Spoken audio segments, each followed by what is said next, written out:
You can go ahead. Alrighty, so welcome everybody. Today we are going to be hearing from Abtin Molavi from University of Wisconsin, and Abtin is going to be telling us about generating compilers for mapping and routing on quantum computers. So please join me in welcoming Abtin here, and yeah, please go ahead and get started. Great, thanks. Let me share my screen. Okay, yeah, thanks. So once again, I'm going to be talking about this problem of generating compilers for qubit mapping and routing and our work to solve it. So the starting point for this line of research is this mismatch between the assumptions that we'd like to make when we write circuits and implement algorithms and the operations that are actually supported on our hardware. So typically in writing a circuit, we assume that we can apply a multi-qubit gate to any set of qubits that we'd like to apply to, like a 2 or 3 qubit gate. It doesn't really matter what set we'd like to apply to. And further, like we can execute multi-qubit gates in parallel on any sets of qubits as long as they don't overlap. This is typically how we think about quantum devices when we're writing a circuit. So for example, if you look at like the standard QFT circuit, it involves these controlled rotations between every pair of qubits that you have in your circuit. But it turns out that that implementing these things on hardware is a little bit more complicated. So this is what leads to the qubit mapping and routing problem. So this is a problem that our compilers have to solve in order to represent circuits in a way that can actually be executed on our hardware. And the inputs to this problem are some quantum circuit that we'd like to execute, along with the connectivity constraints of the target hardware. And the job of the compiler is to find some valid scheduling of the circuit that can be executed on the device. And typically we have some cost function that we'd like to minimize in order to reduce error rate or something like that. So to make things a little more concrete, probably the most famous example of this type of problem, and the first one that was really studied in depth, is the problem of qubit mapping and routing for NISQ superconducting devices. So on our superconducting devices, qubits are fixed in place, and they have these fixed coupling links between neighbors. So you can only natively execute gates between very specific pairs, and typically each qubit can interact with a constant number of neighbors just because of the sort of geometry of laying out these couplers. So the way that we execute arbitrary long-range gates is by inserting swap operations into our circuit. So like if we wanted to step through this QFT circuit, we can execute this gate directly because Q0 and Q1 are neighbors, but then we have to apply a swap operation which swaps these states, and then we can apply the next one. And then we have to apply one more swap operation, and then finally we can execute the last 2 qubit gate. So this is sort of the qubit mapping and routing problem for NISQ superconducting devices, is we're adding swap operations in order to move our data around. But different hardware platforms support different ways of moving our data around. So if our qubits are implemented as neutral atoms instead of superconducting circuits, then we can actually move them physically in space. And that's one way that we can support a 2 qubit operation is we take some qubits that we'd like to interact, and we just have to bring them within physical proximity of one another. And the nice thing about neutral atoms is as long as things aren't within a certain radius, then they won't interact. They're very stable in that way. So we can perform 2 qubit gates just by bringing things close together and then applying the gate. And there are some constraints, though, on the way this movement can work. So, if you notice in that animation, there's a very rigid type of motion, and that's because of the way that this atom movement is actually implemented by modulating laser beams. I forgot to say this at the beginning, but please feel free to interrupt at any point if you have any questions or anything.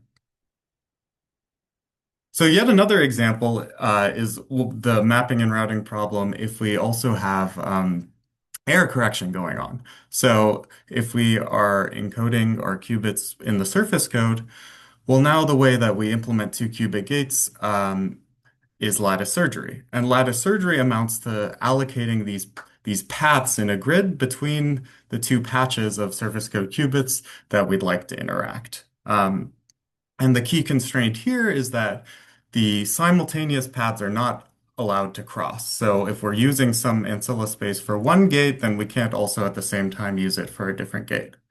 So what that means is that some gates that are logically in parallel, so again, they're like acting on disjoint sets of gates, may not necessarily be able to actually be executed in parallel. So like, for example, I've represented a small grid here as like a grid graph. So each of these vertices is a logical qubit.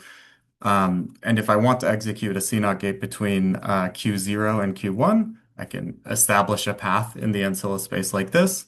But now if I want to execute a CNOT gate between Q2 and Q3, it's blocked. There's no way to construct a path that connects these two qubits together, so we can't execute the gate. Instead, it needs to wait for the next time step, and then there's space available so that we can execute this gate. And then the other interesting thing that happens here is that, as you may know, we can't directly execute T-gates in the surface code, so we have to use something called magic state injection instead, and this also requires routing these sorts of paths in the space of the device.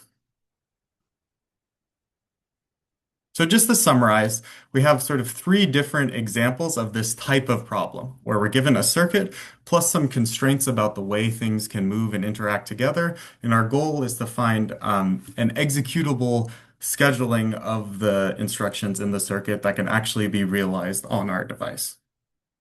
And the way that things have been done up until now is that typically people sort of identify a promising target platform. So that's like a hardware implementation of the qubit along with some error correction scheme optionally. And then they define the mapping and routing problem for that particular context, and then they solve it. They come up with some algorithm, some compiler that solves that version of the mapping and routing problem. And so as a result, we have this proliferation of compilers for each of these different context in which we'd like to solve the mapping and routing problem.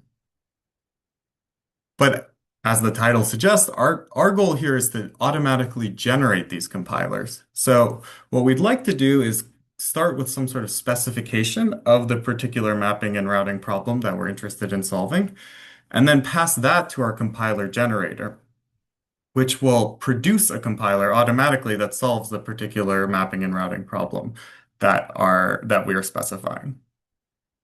So these two components have names in our work. They're called the problem specification is written in a programming language we call Merrill for mapping and routing language. This is a small domain-specific language specifically tailored to writing the specifications of mapping and routing problems. And then the compiler generator component is powered by this parametric solver that can take as input a Merrill description of a problem that we'd like to solve and then specialize to that particular mapping and routing problem. Okay. So the upside of this approach is that now you can generate a solver for your qubit mapping and routing problem by writing a program. So for example, here on this slide, I have the program that corresponds to that first problem that I introduced, this most well-studied version of qubit mapping and routing, where we have fixed connections between qubits and we have to insert swap operations to move the data around. So here we define all the components of that problem, and we can pass this to our system in order to get a solver for it. So I'll go more into depth about the pieces of this program later in the talk, but I just wanted to give a sense of what it looks like. We have, the short snippet that represents this problem. And then the interesting thing is that once we have a framework like this, it's really easy to adapt our model to new constraints and considerations. So something that people often ask is like, okay, what about the variability between error rates? So you may know that on these superconducting NIST devices, it's not the case that each of these links is equally reliable. So we would prefer to execute gates and swap operations along edges in our connectivity graph that have lower error rate. And the nice thing is that we can target this version of the problem by simply adding a few lines to our program. So here we modify our cost function to instead of being the same for each of the swap operations, we're also taking into account the cost of that particular edge. And so our architecture has this extra data structure that holds the edge cost. And likewise, we also modify, we add this block that says, okay, there's also a cost associated with each of the operations that we perform. And so we don't have to touch our solver at all, just add a few lines to our program. So I think this is a really cool benefit is that it allows us to evolve our understanding of our devices in this kind of modular way. So at this point, I wanted to try and do a quick demo. We'll see how it goes. So I'm going to switch over to my VS Code.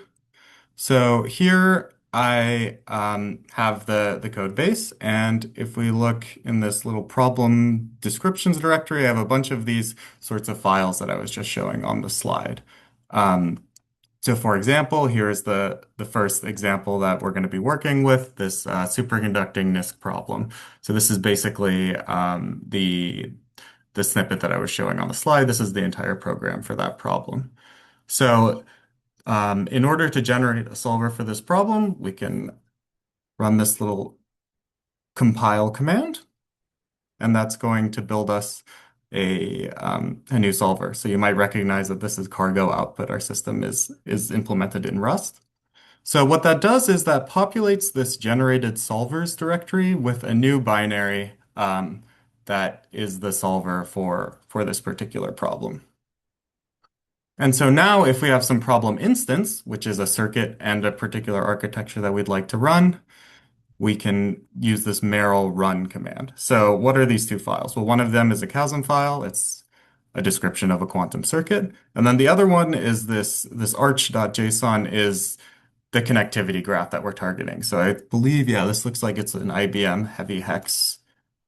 We're just storing all of the edges in this structure. And so then if we do Merrill run, this is going to execute this generated compiler on this particular instance of the NISQ problem. So, oh, let me see. I forgot this one. Argument. Okay. And then by default, this is going to run for an hour and return the best solution that it finds, but we can interrupt it at any point, like say now, and it'll give us the best solution so far. And then that's stored in this out.json. And so what this is a scheduling of the gates in the circuit. So it's a sequence of steps, and each of those steps has an associated qubit map along with a set of gates that are implemented. So that those are labeled with where they come from in the circuit along with the implementation, which is like the edge along which we actually execute that gate. And then we also have these transition operations that are our inserted swaps. So these are some trivial ones, and then we have some non-trivial ones where we're actually swapping two locations. And then at the end, we have the cost, which in this case is the number of swaps that we've inserted.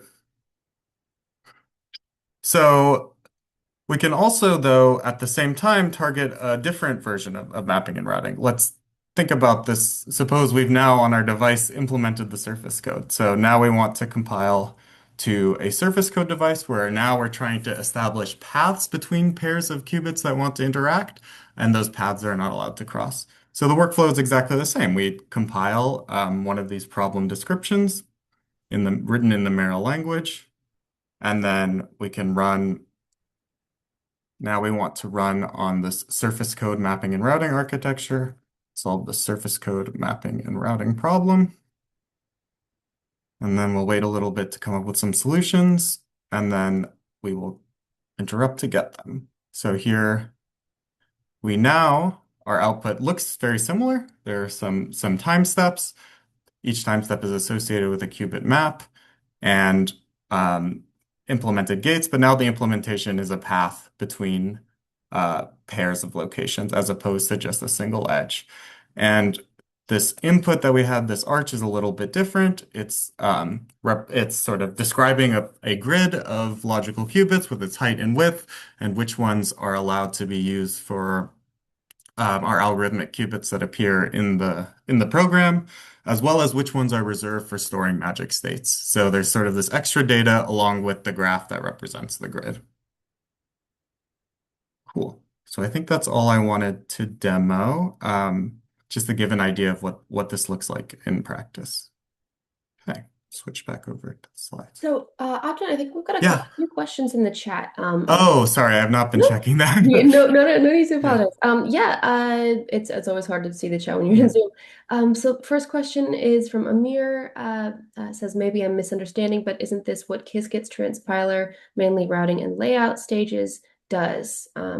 And yeah, one of the comments was suggesting that perhaps it's a general purpose for adapting to any quantum processor. So yeah, basically, how is this Yeah. different from Qiskit?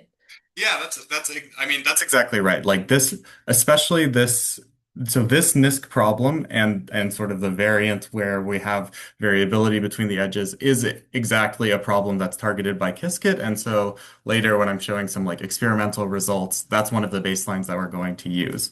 But this next comment is kind of exactly right that the difference between our approach and Qiskit is that Qiskit is highly specialized towards these NISQ superconducting devices. It has a very specific device model in mind, and its routing and layout passes are targeting that device model. And so our goal is to kind of generalize this into a unified framework. But we definitely draw a lot of inspiration from the algorithms that are developed and implemented in Qiskit as well.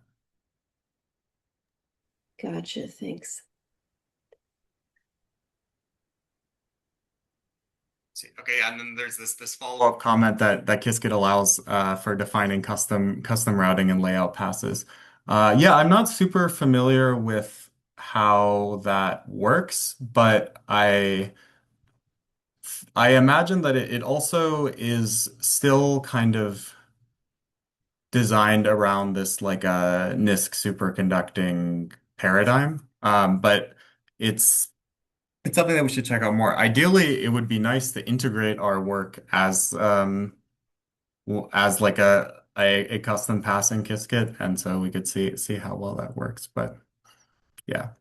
I imagine you're going to talk about this later, but since you were already talking about Mhm. this code, I Yeah. imagine there's an encoding step as part of your compilation generation scheme, or is that how does that work? An encoding step? Could you Yeah, encoding elaborate? physical qubits into logical qubits, or rather the converse of that. Yeah, so we do not like kind of model explicitly the process of implementing a an error correcting code in that way. So we don't like for the error the problems that we solve like on error corrected qubits, we're sort of our starting abstraction is assuming like a base unit that is a logical qubit. So that would be an interesting extension, but we don't really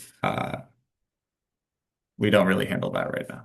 Gotcha. Yeah, I guess I was trying to understand. You mentioned a couple of times that Qiskit is targeted at like NISQ superconducting devices, and yours Mhm. is not targeted at that, or it's targeted at something else. Yeah, So yeah. trying to get So at what you mean by that. like I guess for example, there, to my knowledge, is not a compilation pass that you can apply in Qiskit that does this pathfinding type of algorithm.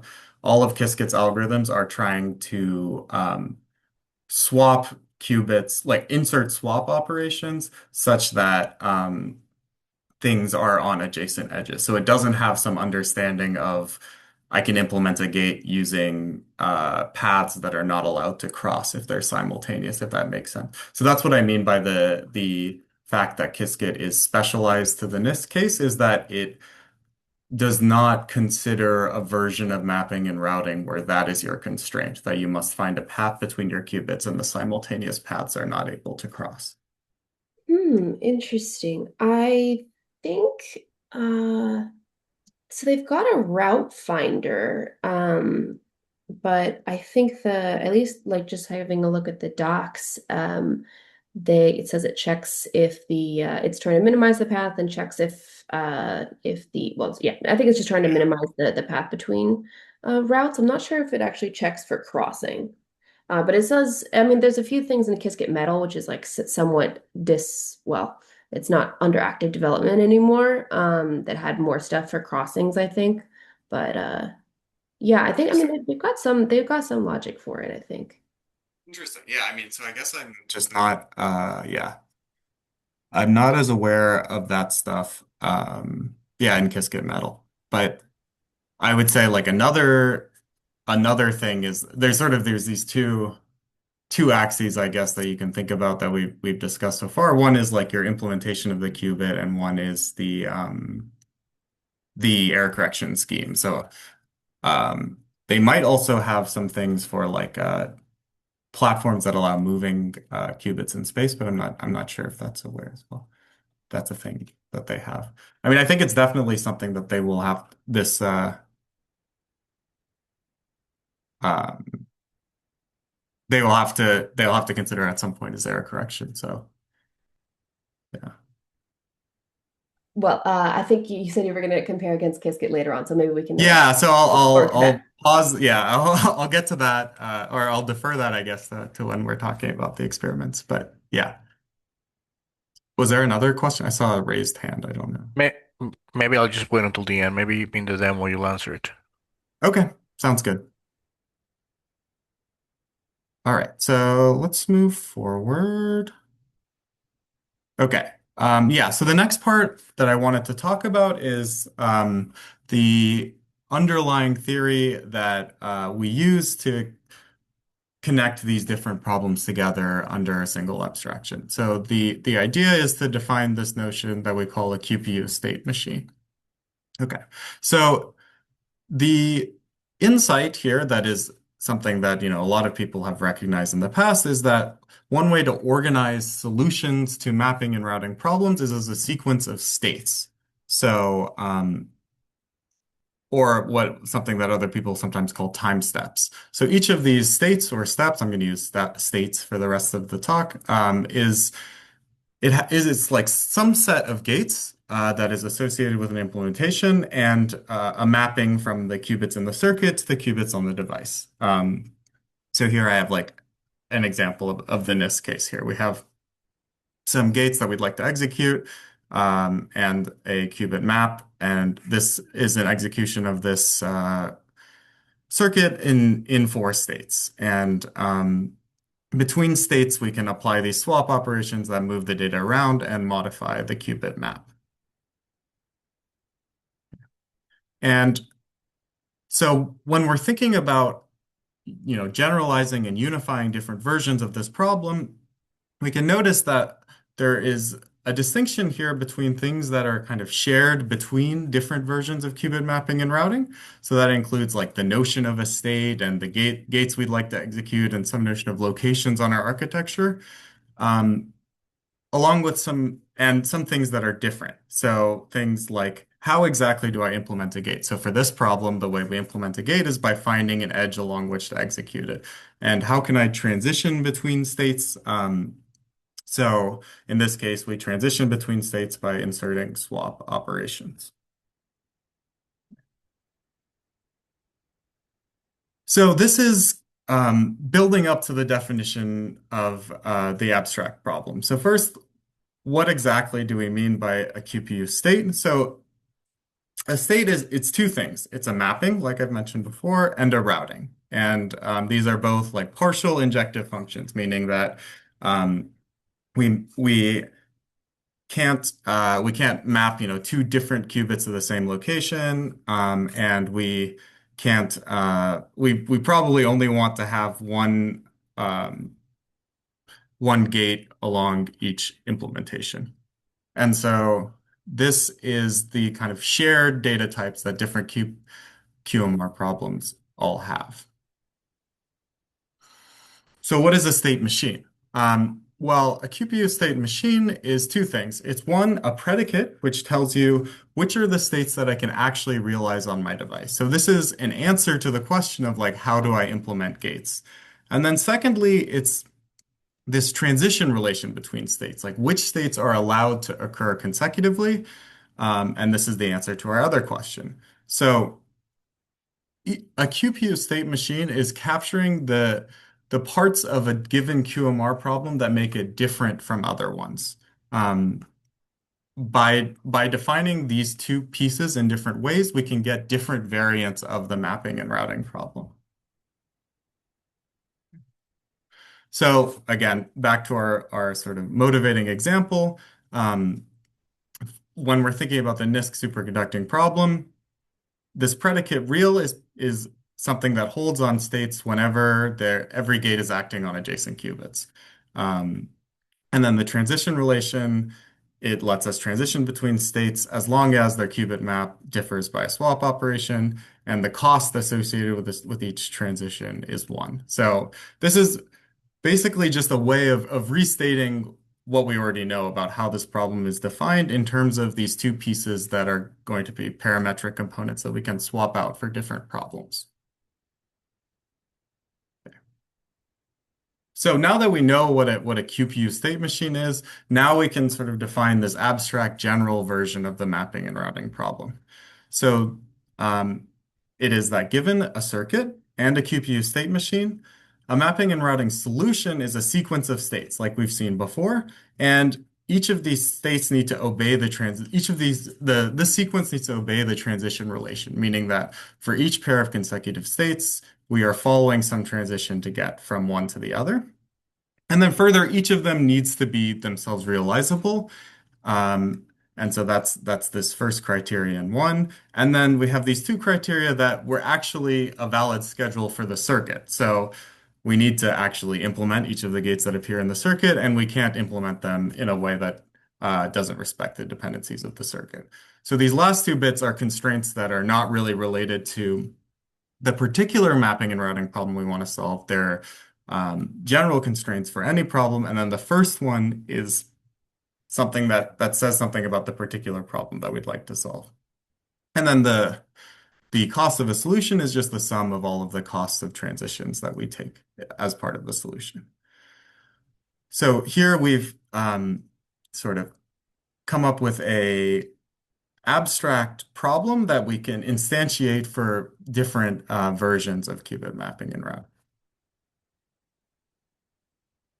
All right. So at this point, I'm going to transition into talking about the language that we use for defining problems.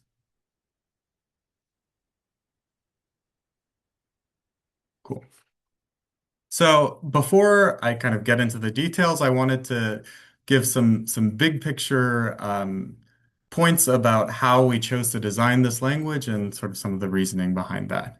So one of them is that we've chosen to elevate graphs as like a very core primitive in the language. And the reason for this is that if you look at the mapping and routing literature, like QPUs are typically modeled as some sort of graph. So for the NIST problem, it's the connectivity graph. You have like grid graphs for the surface code problem.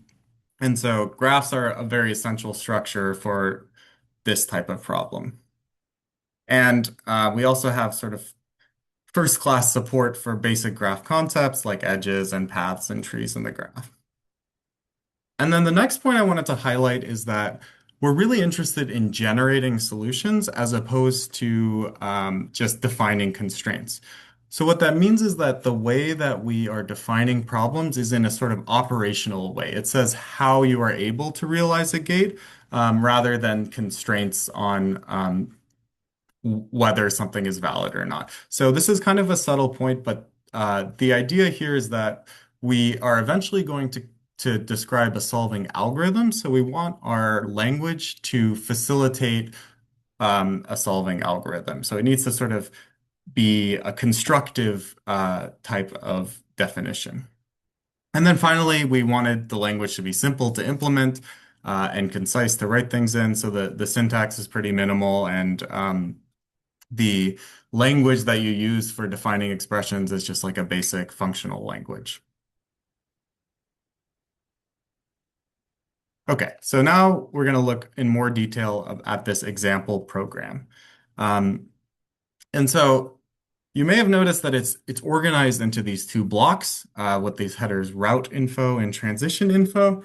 And in fact, these two blocks are going to correspond to the two different parts of a QPU state machine, this realizable predicate and this transition relation that I discussed earlier. So that's kind of the reason why we have these two blocks here. So let's start with the route info block. It's composed of three lines that are going to appear in every Merrill program. So on one hand, we're declaring a data type that is modeling what a device instruction is. This set that we are using to implement gates, like the target of our routing function. So in this case, it's edges. Each gate is implemented along an edge. And so that's how we define this kind of using this like struct-like syntax. We say, okay, the gate realization here is a pair of locations. And then the last thing that we need in the route info block is a function that can return all of the possible implementations of a gate for a given state. So this is kind of an interesting function signature, so let's walk through it kind of slowly. We have as input the arch, which is this architecture that we're targeting. You can think about it as like the graph.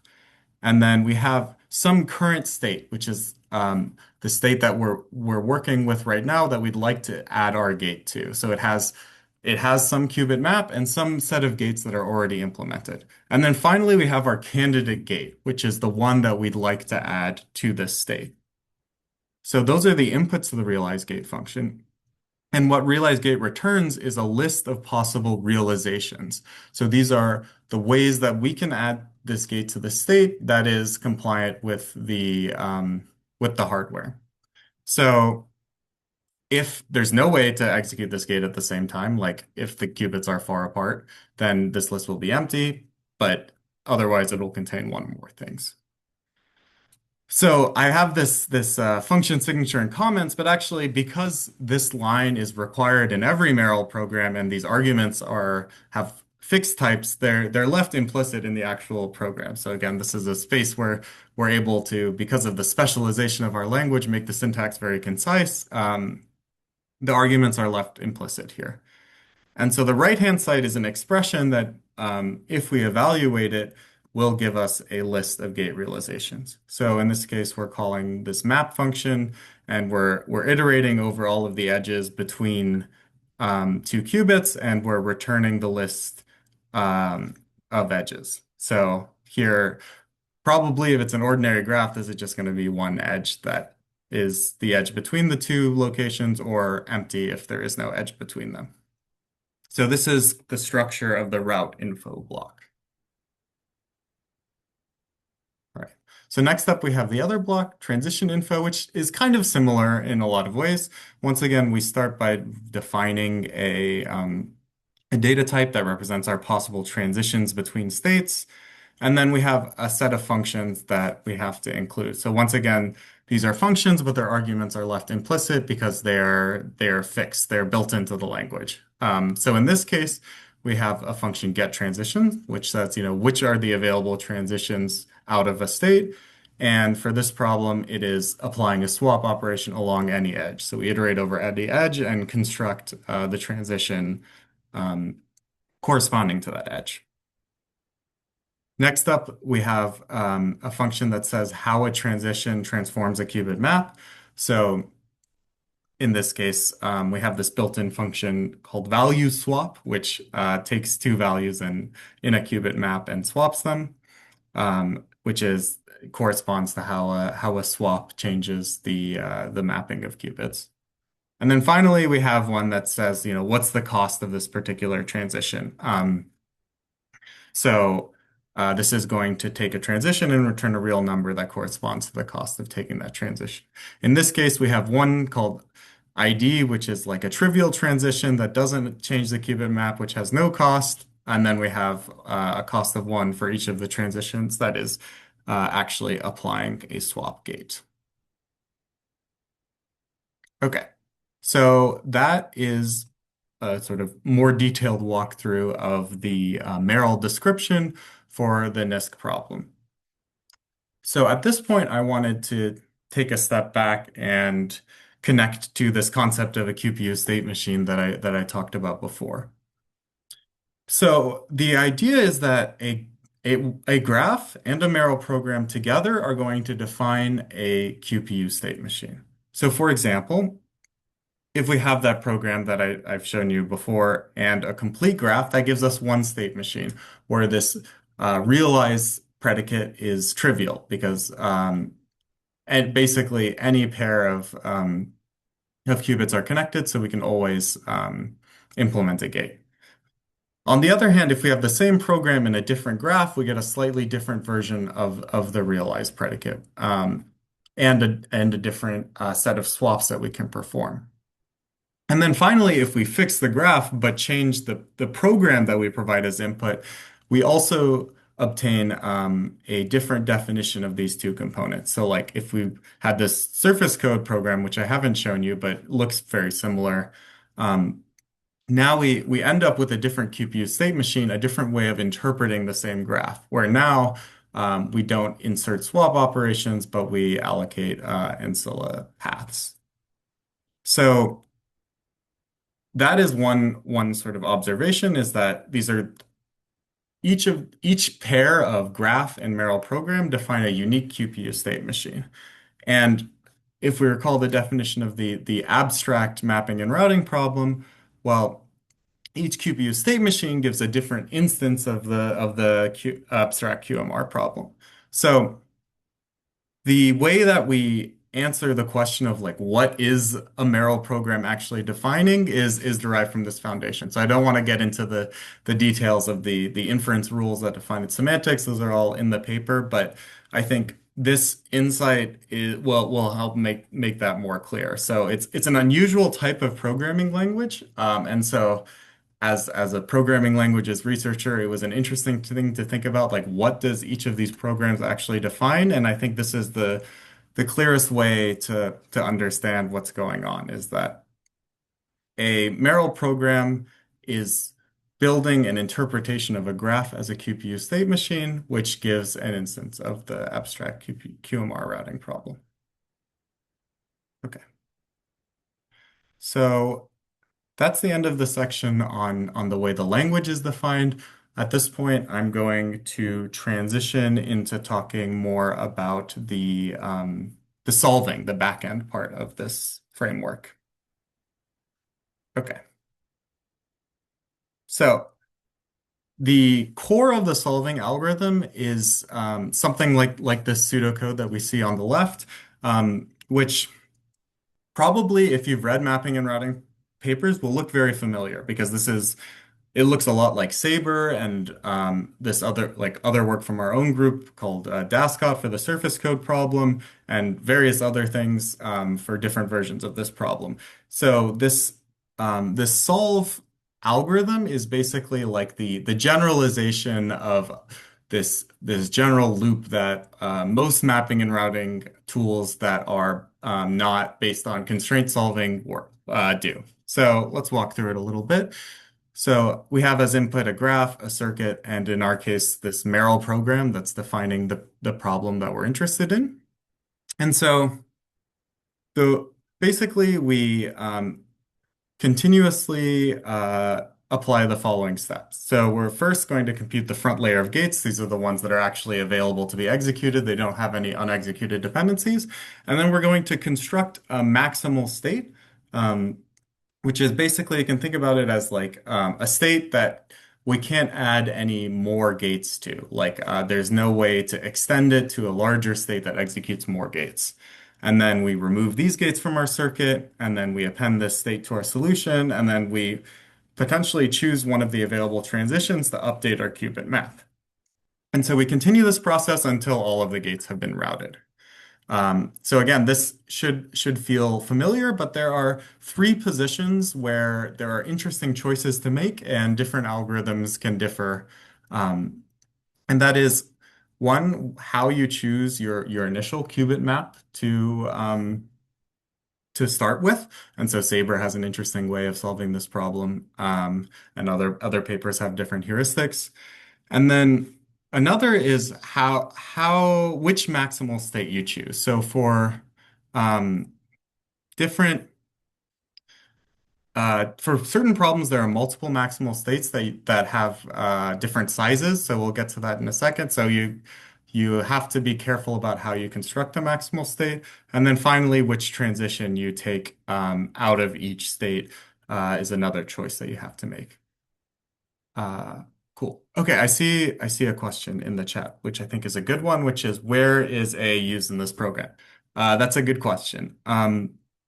I have hidden it a little bit, but the answer is that in order to construct a maximal state, you need to use some properties of A. So we'll get to it in a slide. It might be slightly more clear, but for example, um, in order to know whether you can implement a gate in the NISQ problem, you need to access the architecture, the graph that you're working with. So the answer about like which gates can be implemented simultaneously depends on the connectivity graph. So that's why um, you need that as input to this function. But I agree, I haven't like sort of propagated the argument in any of the lines here, just to simplify things. But I could see how that would be confusing.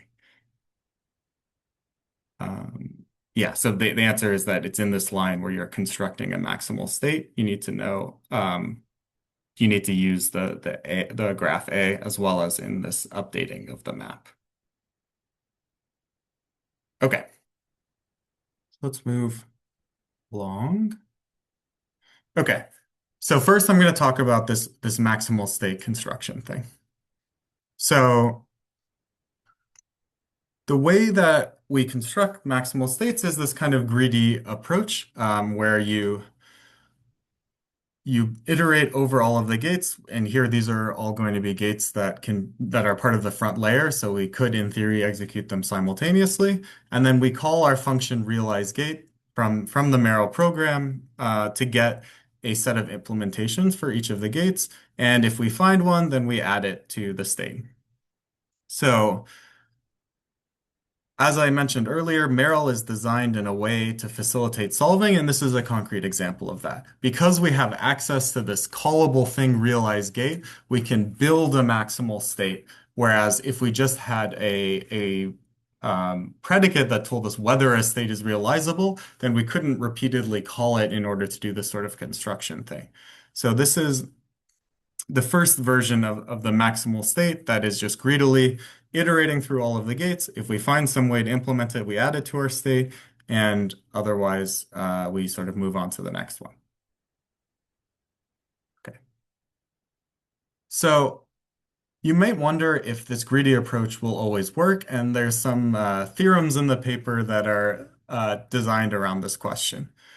So if we're talking about a QPU state machine that has this property that the realizable predicate is monotonic, then this linear pass will always produce a maximal state, meaning that we can iterate through the gates in this single pass, and the state that we produce, there's no way to add additional gates to it.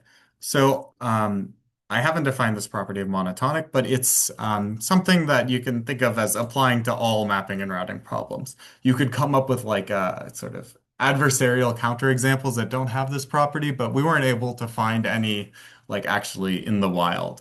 So basically every reasonable problem is going to be monotonic. And furthermore, if the predicate has this additional property, which we call non-interfering, then the maximal state is unique in terms of the gates you are able to route. So this is something that holds for some of some mapping and routing problems, but not for all of them. So there's a distinction here between these two properties, that one of them we can sort of assume, and the other one we have to think about whether our problem has this property. So if we have this property, it's really nice because basically there's a unique maximal state, and so we just have to construct one of them and then we're good. But if we don't have this property, there could be incomparable maximal states where they are not necessarily routing the same set of gates. So let's look at an example. So the NISQ problem has this non-interference property. And that's because this question of can I implement a gate is a local question that does not depend on other gates that are happening around it. It's like whether or not there is an edge between this pair of qubits, and I don't care about what other gates are doing. On the other hand, the surface code problem has this blocking issue, right? So as we've discussed, like what happened to it? once, oh, it's disappearing. Once I've decided to execute a gate, I can prevent executing another gate that could have been executed if I chose not to do this. So this is the intuition behind this notion of non-interference. Is like we have NISC has this nice property that um, gates don't interact with each other in terms of whether or not one prevents the execution of another, whereas the surface code problem does not. Okay, so let's go back to this algorithm and think about generalizing it for the case where we don't necessarily have non-interference. So again, this is a greedy algorithm that's doing a linear pass. And what we've noticed is for certain problems, like the surface code problem, the order in which we iterate actually matters. So this raises a question of how do we choose which order to iterate in? And our answer to this is kind of simple in one way. It's that we just don't. We just search the space of possible orders with simulated annealing, and then we construct a maximal state for each, and then we accept the best solution that we end up with. So one thing you might consider doing instead, like to contrast with an alternative approach, is to construct some heuristic of like which gates to prioritize first and route them in that order, but we choose instead to try a bunch of different orders and then take the one that works the best. And so this is an example of a Is yeah. this choice that you just explained a Mhm. design principle or just something that you're doing now out of need and like plan to improve later upon? Because that type of approach is typically very time intensive. Yeah, it's a good question. And I um how would I would say that I am definitely we're considering what we can do instead, because this backend is something that is parametric. Like it can be swapped out for something better. But I will also make an argument that this is like a reasonable thing to do on this slide. So you might disagree, but let me try to justify it in a way that makes it seem more principled than maybe it does at first. Um, so this maximal state construction is one example of something of this sort of searching over the space of solutions. And we do a similar thing for finding an initial map, where rather than sort of choosing some heuristic for how to construct a good initial map, we actually run the routing for lots of initial maps and then take the best solution that we find. So now let me get to, okay, like why is this a design principle at all? So I think that one thing to notice is that using simulated annealing, you can always sort of tune your temperatures in order to get a continuous trade-off of runtime versus quality. So by default, kind of we do a lot of iterations, which, as you pointed out, is a very time-intensive thing to do and may not necessarily be practical for whatever workloads that you're interested in. But you can always, choose trivial temperatures and you can recover the behavior of something that is using a heuristic, because you can always choose to run a heuristic if someone comes up with a good one and use that as your initial point and then do like trivial search. So I think that it's useful to have both types of designs out there where on one hand you're trying to do some sort of heuristic and on the other hand you're just doing like an unstructured search, because they can work together really nicely. Is that once we see a heuristic that works really effectively in practice, then we can use that to seed our search and to find an initial solution. And in a lot of sort of moderate scale cases, we have enough classical compute that we can do an extended search over that seed and get something that actually operates better. But if we don't, in the worst case, we can be as good as the heuristic.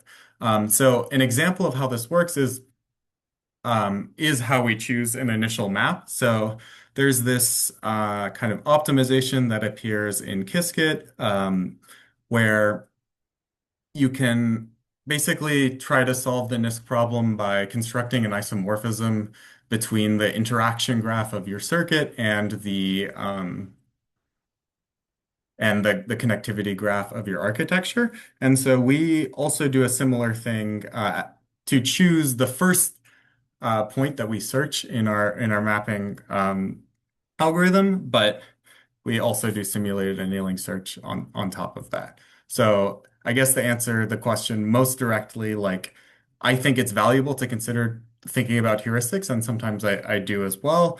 Our version of this isomorphism thing is a slight extension of what Qiskit does, but I think that it's valuable to have these approaches that are based on unstructured search as a complementary thing. Cool. Um, Cool. So now I'm going to talk about some experiments, empirical results on how this approach performs. So we have in the paper 7 different case studies. 4 of them are like versions of the NISQ problem. So we have this superconducting case we've been talking about, this like variation where you have variable error rates, and then 2 different modes where you have movement. So a trapped ion device and a reconfigurable atom array.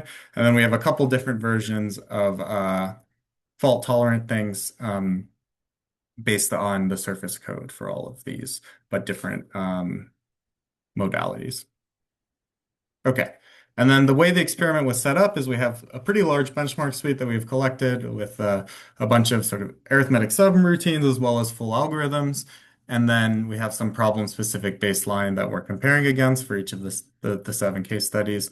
And in all of our experiments, we have this like fixed resource allocation for all tools where it's they have an hour to run on 16 cores with 32 gigs of RAM, and then we report the best solution that the tool found within those time. So it's kind of a challenging thing. We went with this uniform approach, but things have different sort of behaviors that made it challenging to talk about runtime. So like our approach runs for some allocated time and reports its best solution, but for some other tools, like this isn't really how they're designed to work, but we decided to do something uniform for everybody. Okay, so what we find is that our approach is like pretty competitive with these handcrafted tools. So here is the comparison to Qiskit for the NISQ problem. So the dashed line at 0 is where both tools, well, 0 on the left and 1 on the right is where both tools are performing the same. And then things below the line are where we're doing better, and things above the line are where the other tool is doing better. So if we look at Qiskit, what we found is that when we're comparing swap count, I would say the Qiskit is performing slightly better overall than our tool. We see that it's in 119 of the benchmarks. Ooh, let's go back. In 119 of the benchmarks, Qiskit is outperforming our tool max state, and in 74 of the benchmarks, we're outperforming Qiskit. So, I mean, I still think that this is something that's pretty promising because Qiskit is something people have worked very hard on for a long time for this particular problem, and it's kind of well optimized, and we're able to get kind of close. But then if you're particularly interested in this this variable error case where you are modeling the different success probabilities of different edges, then we see that our approach is slightly outperforming Qiskit. I would say it's pretty much a draw, but if you look very closely, we are outperforming Qiskit on 61 of the benchmarks, and it's outperforming us on 56 of them. So that is promising, I think. And then if you look at sort of less well-studied problems, the performance gets better for our tool as compared to the baseline. So here, if we look at the surface code problem, we're clearly doing better, and the reconfigurable atom array, you see a similar thing. So here, these X's are things where we have timeouts. So if there's one on the center line, it's both tools timed out, and on the top or bottom, it's one of the tools timing out. So you can see here in this like atom array problem, we still have a lot of work to do, both ourselves and the research community, in terms of finding something that scales these really large circuits for solving the problem, because there's all these complicated movement operations that need to happen. Any questions about these graphs and results, how to read them? I think that's the end of the data that I have here. Yeah, I'm Hey, actually can not you sure hear I me? understand what's being depicted on the Yeah, it's yeah. kind of it's kind of an unusual representation that we use, but the let me sort of explain what each of the axes are, and maybe that'll help. The So each point is a benchmark, and they're just sorted from highest to lowest. So each of these points is a benchmark, and the order on the x-axis doesn't really mean anything. And then the y-axis is so like in these left plots, it's the percent difference in solution cost. So it's like our solution cost minus the baseline divided by the baseline. So that's why points below zero are things where we have a lower cost, and points above zero are where the baseline has a lower cost. And so it's sorted in this way just to give you kind of a shape of the overall distribution of how these things lie.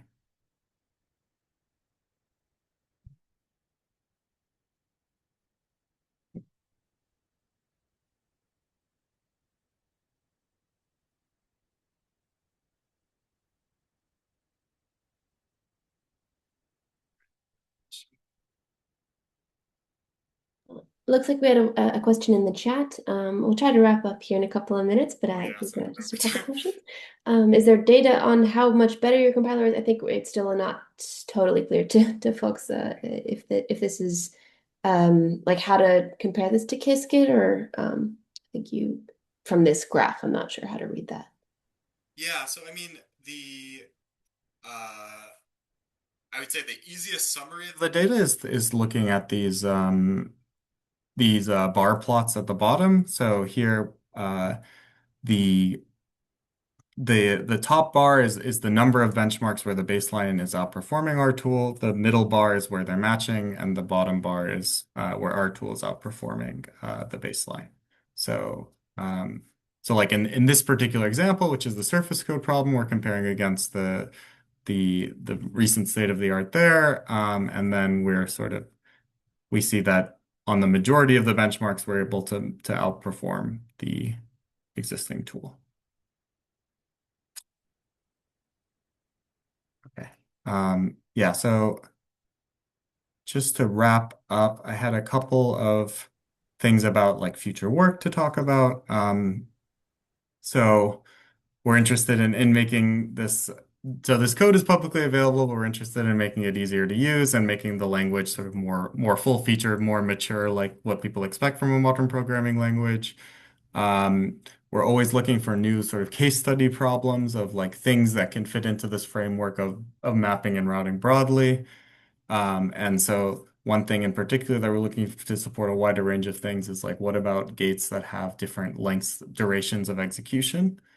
And then finally, this came up a little bit earlier, is that our proposed solver that I've talked about is just like one example of a particular solver for problems expressed in the Mero language, and you could think about adding more, and that would be really interesting to try. I think one promising idea is reinforcement learning. I don't know a lot about how that works, but this is the sort of problem where we have moves that you can make and a clear cost function where I think it could be a promising approach as another alternative solving method.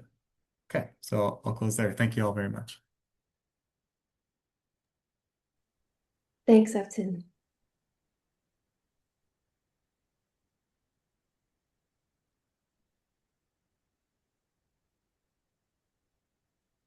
All righty. Well, I think that's about it for today. Thanks so much, and have a lovely weekend and holiday for anybody who is celebrating.